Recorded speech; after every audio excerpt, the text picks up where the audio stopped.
Akash institute of Sitapur में medical व IIT JEE foundation कक्षा 6 से 12वीं तक के तथा उत्तीर्ण विद्यार्थियों के लिए अग्रणी कोचिंग संस्थान। Ground floor, penguin tower, Hardoi road, Sitapur. नमस्कार, आप देख रहे हैं आई इंडिया और मैं हूं डॉक्टर पंकज सिंह गौर। और आई इंडिया के स्टूडियो में फिर एक बार खास मेहमान आए हुए हैं जिनका परिचय आप लोग जानते हैं, लेकिन फिर भी दर्शकों को बता देते हैं। आप दरअसल भविष्य वक्ता हैं स्वामी मृदुलाम महाराज जी, जिनकी भविष्यवाणियां आपने पूर्व में देखी होंगी, सुनी होंगी। कई भविष्यवाणियां सच साबित हुई, जिनमें से एक भविष्यवाणी जो मैं बार बार जिक्र करता हूं इसलिए क्योंकि वर्ल्ड कप हुआ तो उसमें आपने भविष्यवाणी की कि वर्ल्ड कप इंडिया जीतेगा। फिर 2019 में आपने कहा कि प्रचंड बहुमत के साथ भारतीय जनता पार्टी की सरकार बनेगी और वो बनी।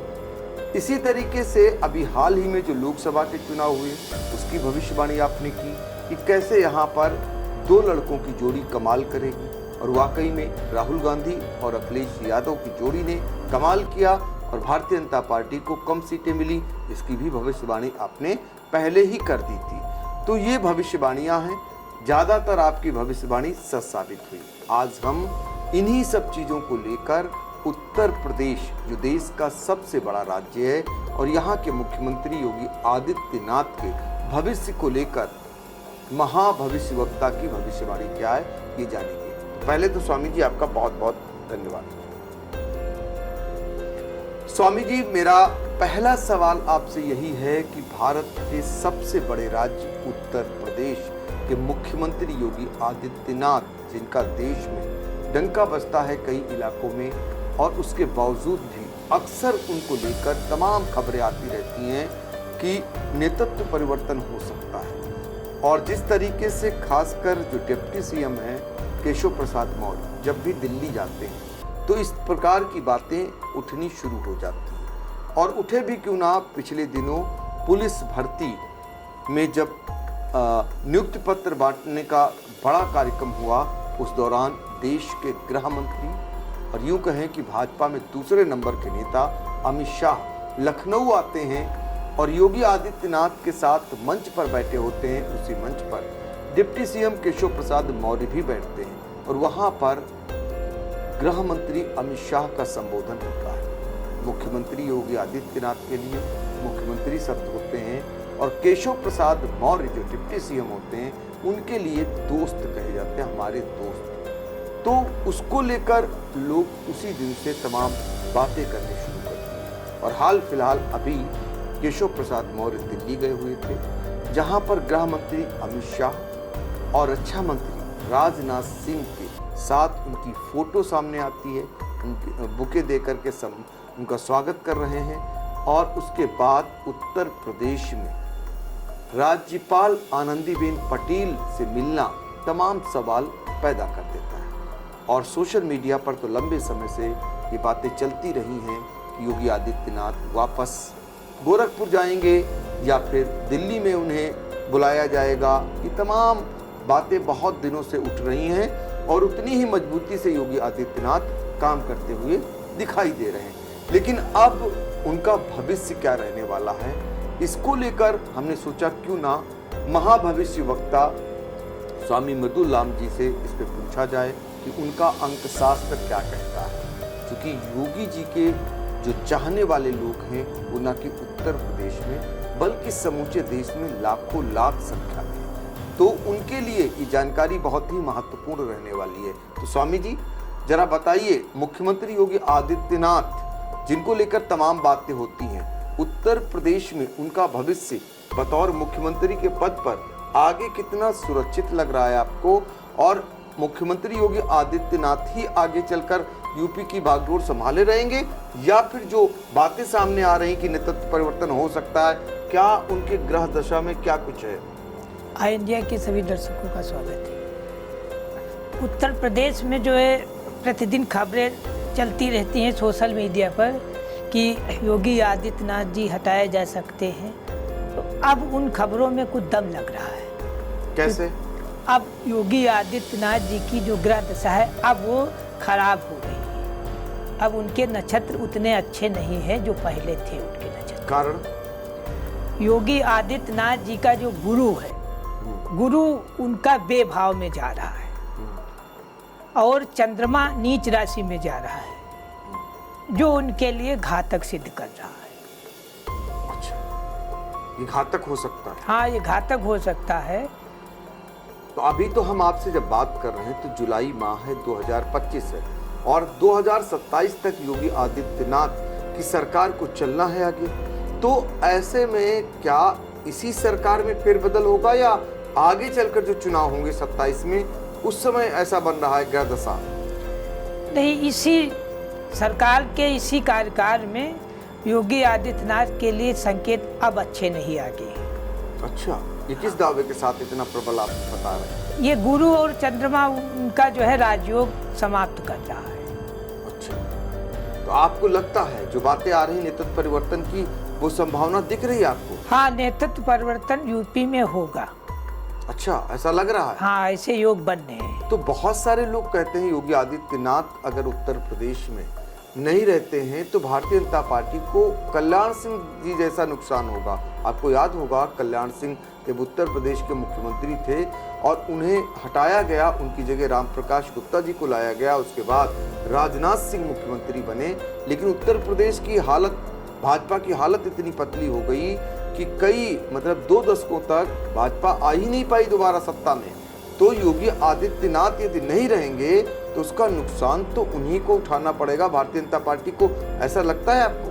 भारतीय जनता पार्टी नुकसान उठाए या कम उठाए या ज़्यादा उठाए, लेकिन आगे चल के जो उत्तर प्रदेश में जो विधानसभा चुनाव होने वाला है, उसमें अखिलेश यादव की जो पार्टी है, जो उन्होंने गठबंधन बनाया है पीडीए, तो उसमें अगला पिछड़ा सभी जातियों को मिलाकर उन्होंने जो गठबंधन बनाया है, तो उस गठबंधन को देखते हुए भारतीय जनता पार्टी के बड़े लोग जो हैं, जो दिल्ली लॉबी के हैं, जो भी हैं, वो चाहते हैं कि उत्तर प्रदेश का सीएम सामान्य शैली से हटा दिया जाए। अच्छा। ओबीसी किया जाए। ये बातें हैं, जबकि कुछ लोग कहते हैं कि योगी आदित्यनाथ से मोदी के बाद उभरते हुए सबसे बड़े नेता माने जा रहे थे और उन्हें ये माना जा रहा था कि मोदी के बाद अगर कोई सीट प्रधानमंत्री के संभाल सकता है या संभालेगा तो योगी आदित्यनाथ उस रेस में सबसे आगे होंगे।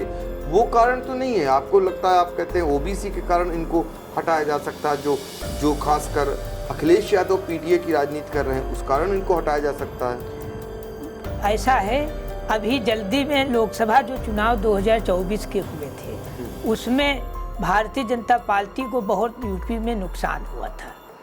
उसमें सामान्य वोट मिला था, लेकिन OBC vote Bharatiya Janata party को बहुत कम मिला था, जिसके कारण से भारतीय जनता पार्टी की सीटें बहुत कम हो गई। इतनी ज़्यादा सीटें कम हो गई कि भारत का कोई मीडिया नहीं समझता था, किसी ने अनुमान नहीं लगाया था कि इतनी सीटें भारतीय जनता पार्टी की कम हो जाएंगी। लेकिन उसके पीछे तर्क ये दिया गया था कि योगी आदित्यनाथ चाहते थे कि ज़्यादा से ज़्यादा जो सांसद हैं उनको बदल दिया जाए, या तो उन्हें एक दूसरे स्थान पर लड़ाया जाए या टिकट बदल दिए जाएं, तो ये नौबत नहीं आएगी। कहीं ना कहीं सांसदों का भी विरोध था, तो वो हार का कारण एक बताया जा रहा था। आपके मुताबिक ये हार का कारण है? देखिए, वो बात अब पुरानी हो गई है, अब उस पर बात पर कोई विचार किया भी नहीं जा सकता है, क्योंकि उत्तर प्रदेश का चुनाव बहुत महत्वपूर्ण है भारतीय जनता पार्टी के लिए। अच्छा। और उत्तर प्रदेश के चुनाव को लेकर योगी आदित्यनाथ जी को उनके पद से बदल सकते हैं, हाँ, उनका पद ले सकते हैं। देखिए, ये भविष्यवाणी महाभविष्यवक्ता स्वामी मृदुल्ला महाराज की है कि अब बदला जा सकता है उत्तर प्रदेश में मुख्यमंत्री। ये आपने अपनी भविष्यवाणी के जरिए बताया। अब कितना भविष्यवाणी सच साबित होगी ये तो आने वाला समय बताएगा। अब इसी से जुड़ा हुआ दूसरा सवाल आपसे ये है कि उत्तर प्रदेश में भारतीय जनता पार्टी की जो सरकार है, जिसके मुख्यमंत्री योगी आदित्यनाथ हैं, वो कई पार्टियों के गठबंधन से चल रही है, जिसमें अगर बात कर लें सुभाषपा, जिसके प्रमुख ओम प्रकाश राजभर हैं, अपना दल यस, अनुप्रिया पटेल, आशीष पटेल, जो अनुप्रिया पटेल केंद्रीय मंत्री हैं तो आशीष पटेल राज्य सरकार में मंत्री हैं, निषाद पार्टी, संजय निषाद जो मुखिया हैं वो भी योगी सरकार में मंत्री हैं, और इसके अलावा आरएलडी यानी रालोद, जिसके मुखिया जयंत चौधरी, जो दिल्ली में केंद्रीय मंत्री हैं। तो ये चारों दल भारतीय जनता पार्टी के सहयोगी बने हुए हैं, उसी के सहारे सरकार चल रही है। आपने ये तो बता दिया कि मुख्यमंत्री योगी आदित्यनाथ नेतृत्व परिवर्तन उनका हो सकता है, तो क्या ये चारों दल 2027 तक भारतीय जनता पार्टी का साथ देंगे, इनका बना रहेगा या अलग भी हो सकते हैं? ऐसा नक्षत्र में लग नहीं रहा है कि ये एनडीए का दल जो है 2027 के चुनाव में एक साथ रहेगा, ऐसा नक्षत्र में लग नहीं रहा है। ये दल अलग हो जाएंगे। अलग हो जाएंगे? हाँ, ये दल अलग। चारों दल या कोई पर्टिकुलर उसमें से कोई बचेगा या क्या होगा? ये सभी दल अलग हो जाएंगे। सभी दल? तो बड़ी बात आप कह रहे हैं भाई, केंद्रीय मंत्री हैं ये दो इसी दल के, तो वो केंद्र का भी पद छिन जाएगा उनका जब अलग हो जाएंगे। अब वो चाहे जो भी हो, लेकिन ये दल जो है ये ज़्यादा सीटें चाहते हैं। ये सीटें जो है कोई 30 सीटें चाहता है, कोई 40 सीटें चाहता है, कोई 50 सीटें चाहता है लड़ने को। तो ये सीटों की मांग बीजेपी इनकी करेगी नहीं पूरी, तो इसी को लेकर ये दल अलग होंगे। अच्छा, पंचायत चुनाव में चारों दलों ने अलग अलग चुनाव लड़ने के लिए ऐलान कर ही दिया है, तो लोग जो विधानसभा के चुनाव हैं उसमें अगर सीटों का इनके मन मुताबिक बंटवारा नहीं हुआ तो इस कारण ये हट जाएंगे। हाँ, ये हट जाएंगे। अच्छा, आपको लग रहा है? हाँ, ये ऐसा संभव है, संकेत मिल रहे हैं कि ये सब हटेंगे। ज्योतिष में दिखा रहा है कि यूपी में जो है एनडीए जो है एकजुट नहीं रहेगा। एनडीए एकजुट नहीं रहेगा, यूपी में ये दिखा रहा है। तो चलिए, एक भविष्यवाणी और ये हो गई। तीसरी आपसे जानना चाहेंगे भविष्यवाणी, वो है कि जब नेतृत्व परिवर्तन की आप जता रहे हैं आशंका, तो फिर सीएम के पद पर कौन? दो नाम बहुत तेजी से आते हैं, अक्सर आपने देखा होगा। एक केशव प्रसाद मौर्य, जिनकी अक्सर लखनऊ से दिल्ली की रेस होती रहती है। दूसरे डिप्टी सीएम ब्रजेश पाठक हैं, ये भी दिल्ली तक आते जाते रहते हैं।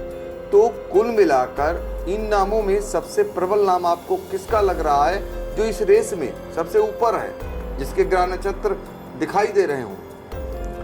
ब्रजेश पाठक जी का तो नाम सीएम की रेस में लग नहीं रहा है नक्षत्र में। केशव जी का नाम कुछ लग रहा है नक्षत्र में। अच्छा। और भी कुछ नेताओं के नाम लग रहे हैं नक्षत्र में। केशव का नाम लग रहा है नक्षत्र में कि केशव को कमान दी जा सकती है। केशव को और मनोज सिन्हा भी बनाए जा सकते हैं, जो जम्मू कश्मीर के राज्यपाल हैं। मनोज सिन्हा वो नाम जो 2017 में जब भारतीय जनता पार्टी को प्रचंड बहुमत मिलता है उत्तर प्रदेश में, तो सबसे पहला नाम मुख्यमंत्री की रेस में मनोज सिन्हा का ही आया था। और मनोज सिन्हा के नाम की घोषणा के साथ ये माना जा रहा था कि उत्तर प्रदेश के मुख्यमंत्री मनोज सिन्हा होंगे। लेकिन एकाएक ऐसा होता है कि योगी आदित्यनाथ की ताजपोशी कर दी जाती है, तो योगी आदित्यनाथ मुख्यमंत्री बना दिए जाते हैं। बीच में कुछ देर के लिए, कुछ समय के लिए एक नाम और चला, वो नाम था केशव प्रसाद मौर्य का, और उस समय भी केशव प्रसाद मौर्य बाहर हो गए थे। तो मनोज सिन्हा जब मुख्यमंत्री नहीं बनते हैं तो जम्मू कश्मीर के वो राज्यपाल बना दिए जाते हैं। केंद्र से वो बहुत ही करीब में हैं, कहने का मतलब है केंद्र के जो मुख्य किरदार में है केंद्र सरकार में, उनमें प्रधानमंत्री नरेंद्र मोदी हों या अमित शाह, उनके खासों में से खास हैं। तो ऐसे में मनोज सिन्हा का भी नाम चल रहा। मनोज जो आप बता रहे थे, उनके बारे में बताइए, उनका अंक गणित क्या कहता है, उनकी ज्योतिष क्या कहती है? मनोज सिन्हा का अंक गणित जो है अच्छा चल रहा है। अच्छा। हाँ, वो उनका अंक गणित अच्छा चल रहा है। अगर भारतीय जनता पार्टी चाहे तो उनको बना सकती है, उनके भी संकेत जो है अच्छे बन रहे हैं। तो उठापटक होगा उत्तर प्रदेश में? उठापटक बहुत ज्यादा होगा। ये लगभग कब तक? अभी जुलाई चल रहा है, कब तक ये उठापटक ज्यादा तेज होने की संभावना है? आप ये मान के चलिए पंचायत चुनाव के बाद जो है ये सब हो सकता है।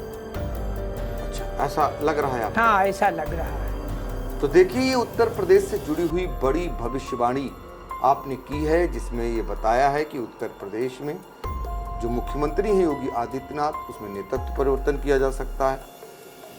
कौन बन सकता है, किसके चर्चाएं हैं, किसके ग्रह नक्षत्र अच्छे हैं और कब तक हो सकता है, और साथ में आपने एक बहुत बड़ी भविष्यवाणी और की है, जो सहयोगी दल हैं उत्तर प्रदेश सरकार के, वो चारों प्रमुख दल वो अलग हो सकते हैं, क्योंकि उनकी सीटों को लेकर उनका आगे चलकर जो है समझौता नहीं हो पाएगा। तो आने वाले समय में भारतीय जनता पार्टी में बड़ी उठापटक आपको देखने को मिल सकती है।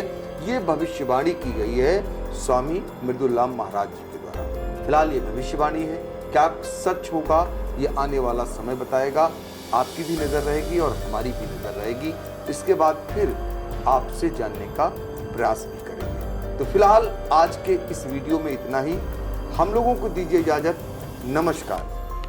Sai Sanjeevani hospital, station road, Sitapur. Sitapur का पहला मल्टी स्पेशलिटी हॉस्पिटल, जहां आपको जनरल फिजिशियन, हड्डी रोग, स्त्री रोग, जनरल सर्जरी, नाक कान गला और न्यूरो के डॉक्टर उपलब्ध हैं। साई संजीवनी में आयुष्मान कार्ड धारकों का मुफ्त इलाज और टीपीए कार्ड धारकों के लिए कैशलेस सुविधा उपलब्ध की गई है। हॉस्पिटल में आईसीयू, वेंटिलेटर, बाईपैप व डायलिसिस की सुविधा भी उपलब्ध है।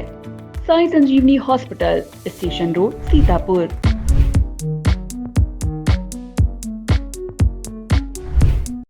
फार्मेसी में करियर बनाने का सपना देख रहे हैं? J S. Singh institute of pharmacy Sitapur में 2025 के लिए डी फॉर्म, बी फॉर्म और एम फॉर्म में एडमिशन शुरू हो गए हैं। J S. Singh institute of pharmacy में पढ़ाई के साथ साथ अत्याधुनिक उपकरण युक्त लैब्स, विशेषज्ञ टीचर्स और टॉप मेडिकल कंपनियों में प्लेसमेंट का मौका। यहाँ पर स्टूडेंट्स को वर्कशॉप, खेल कूद, इंडस्ट्रियल एवं हॉस्पिटल विजिट भी कराई जाती हैं। दवाओं की दुनिया में उतरकर अपना भविष्य संवारें। अभी एडमिशन फॉर्म भरें।